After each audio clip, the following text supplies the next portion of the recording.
والسلام علی عبادہ الذین اصطفیٰ اما بعد فاعوذ باللہ من الشیطان الرجیم بسم اللہ الرحمن الرحیم۔ سامعین وقار، آپ حضرات درس حدیث سماعت کر رہے ہیں اور آج ہماری ریاض الصالحین سے حدیث نمبر جو ہے وہ 565 ہے۔ جو روایت آپ کے سامنے بیان کرنے لگا ہوں، امام بخاری اس کو کھانے کے باب کے اندر لے کر آئے ہیں۔ حضرت سیدنا ابو ہریرہ رضی اللہ تعالیٰ عنہ سے مروی ہے کہ رسول اللہ صلی اللہ علیہ وسلم نے ارشاد فرمایا کہ 2 آدمیوں کا کھانا 3 کے لیے کافی ہے، اور 3 کا کھانا جو ہے وہ 4 کے لیے کافی ہے۔ یعنی کہ مومن، مسلمان، متقی، نیک آدمی اتنا کھانا ہو کہ ایک ہی کھا سکتا ہے، لیکن اللہ تبارک و تعالیٰ اس میں اتنی برکت دیتا ہے کہ 2 کے لیے کافی ہو جاتا ہے۔ اگر 2 کھا سکتے ہوں تو اس میں اتنی برکت ہوتی ہے کہ 3 کے لیے کافی ہو جاتا ہے۔ حضرات محترم، علماء کرام نے اس مقام پر ایک بڑی منفرد ایک روایت بیان فرمائی ہے۔ ایمان افروز بیان فرماتے ہیں کہ رسول اللہ صلی اللہ علیہ وسلم کی بارگاہ میں ایک نوجوان موجود تھا۔ حضور اس سے حال چال پوچھ رہے ہیں، کیا حال ہے، کیسی گزر رہی ہے۔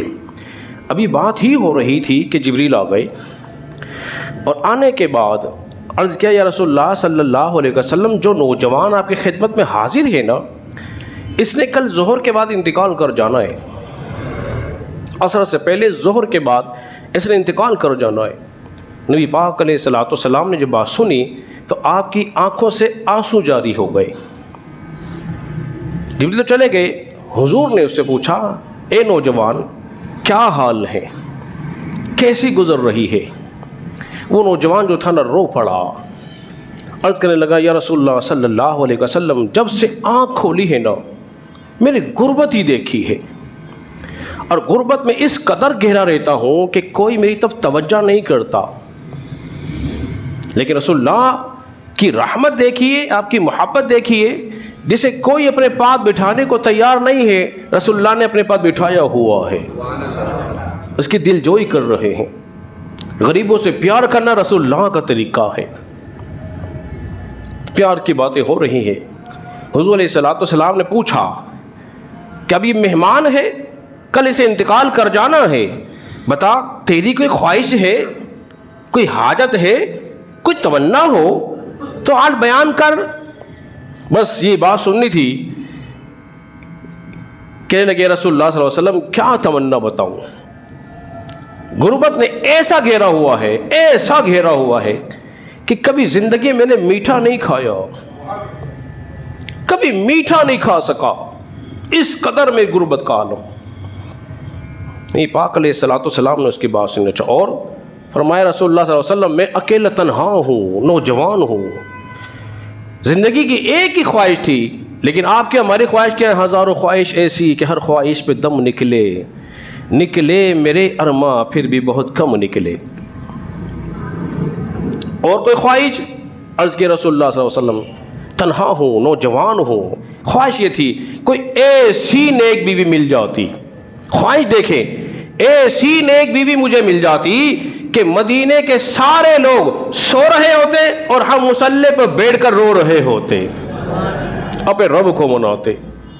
خواہش تو دیکھیں، آج میری اور خواہش، آپ کی، ہماری نوجوان خواہش حسین و جمیل عورت ہونی چاہیے۔ وہ کہہ رہے متقی ایسی عورت ہوتی، نیک ہوتی، مصلی پہ میرے ساتھ ہوتی، جب سب لوگ سو جاتے میں اپنے رب کو مناتا۔ نہیں، پاک علیہ الصلوۃ والسلام فرمایا، کوئی تیری نگاہ میں کوئی رشتہ ہے؟ بیان کر چکا ہوں، کل اس نے انتقال کر جانا ہے، تو کیوں نہ اس کی یہ خواہش کو پورا کر دیا جائے۔ عرض کیا، رسول اللہ صلی اللہ علیہ وسلم، میری چاچا کی ایک بیٹی ہے، نیک عورت ہے، لیکن چونکہ میرا چاچا امیر آدمی ہے اور میں غریب آدمی ہوں، تو میرے پہ نگاہ نہیں کرتے۔ حضور نے فرمایا، جاؤ بلاؤ، ابو بکر کو بلاؤ، عمر کو بلاؤ، عثمان کو بلاؤ، پیغام بھیجا کہ تو اپنی بیٹی کی شادی کی تیاری کر، آج ہی تیری بیٹی کا نکاح میں اس کے ساتھ کر رہا ہوں۔ اور پھر عمر فاروق کو فرمایا، ابو بکر کو فرمایا، اس کے لیے کپڑوں کا، سامان کا انتظام کرو۔